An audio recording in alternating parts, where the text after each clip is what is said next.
நியூஸ்7 தமிழ் தொலைக்காட்சி மூலம் மா விவசாயிகளுக்கு முறையான விலை நிர்ணயம் செய்ய வேண்டும் என கள ஆய்வு மேற்கொண்டதன் எதிரொலியாக தற்போது தேமுதிக பொதுச் செயலாளர் பிரேமலதா விஜயகாந்த் மா விவசாயிகளுக்கு தமிழக அரசு விலை நிர்ணயம் செய்ய வேண்டும் என அறிக்கை வெளியிட்டுள்ளார். இதுகுறித்த கூடுதல் தகவல்களை நமது செய்தியாளர் லட்சுமணன் வழங்க கேட்கலாம்.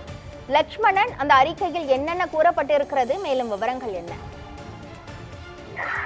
தமிழகத்தில் மா விவசாயிகளுக்கு இந்த மாம்பழங்கள் பொறுத்தவரையுமே கீழே கொட்டப்படுவதால் அவர்களுக்கு முறையான விலை நிர்ணயமானது அளிக்க வேண்டும் என விவசாய சங்கத்தினர் தொடர்ந்து ஒரு கோரிக்கை வைத்திருந்தனர். இது தொடர்பாக நமது நியூஸ்7 தமிழ் தொலைக்காட்சியின் மூலம் அன்று ஒரு நாள் முழுவதுமே கள ஆய்வு மேற்கொண்டதன் எதிரொலியாக தமிழ்நாடு அரசும் இதற்கு முறையான விலை நிர்ணயம் செய்யப்படும் என அறிவிப்பு வெளியிடப்பட்டிருந்தது.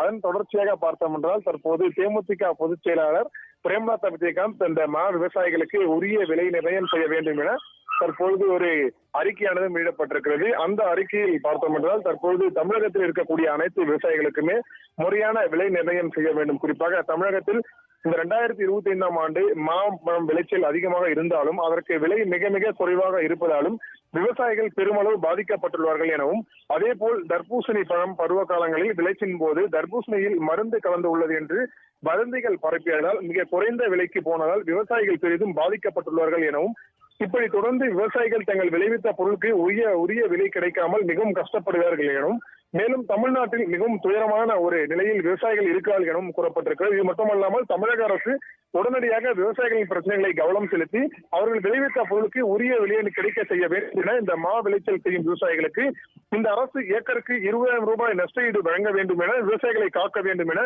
தற்போது தேமுதிக பொதுச் செயலாளர் பிரேமலதா விஜயகாந்த் தன்னுடைய அறிக்கை மூலம் குறிப்பிட்டிருக்கார் என்பதும் குறிப்பிடத்தக்கது. குறிப்பாக நியூஸ்7 தமிழ் எதிரொலியாக பார்த்தோம் என்றால் அதிமுக பொதுச் செயலாளர் எடப்பாடி பழனிசாமி தொடர்ந்து ஒரு அறிக்கை வெளியிட்டிருந்தார். மற்றும் பல்வேறு அரசியல் கட்சியினர் தொடர்ந்து கருத்துக்களை தெரிவித்து வந்த நிலையில் தற்போது தேமுதிக பொதுச் செயலாளர் பிரேமலதா விஜயம் தன்னுடைய கருத்துக்களை பதிவிட்டிருக்கார் என்பதும் குறிப்பிடத்தக்கது. மா விவசாயிகளுக்கு உரிய விலை நிர்ணயம் செய்ய வேண்டும் என நம்ம நியூஸ்7 தமிழ் செய்தி வெளியிட்ட நிலையில் அதன் எதிரொலியாக தேமுதிக பொதுச் செயலாளர் மா விவசாயிகளுக்கு உரிய விலை நிர்ணயம் செய்ய வேண்டும் என அறிக்கை வெளியிட்டுள்ளார். இதுகுறித்த முழுமையான விவரங்களை வழங்கியதற்கு நன்றி லட்சுமணன்.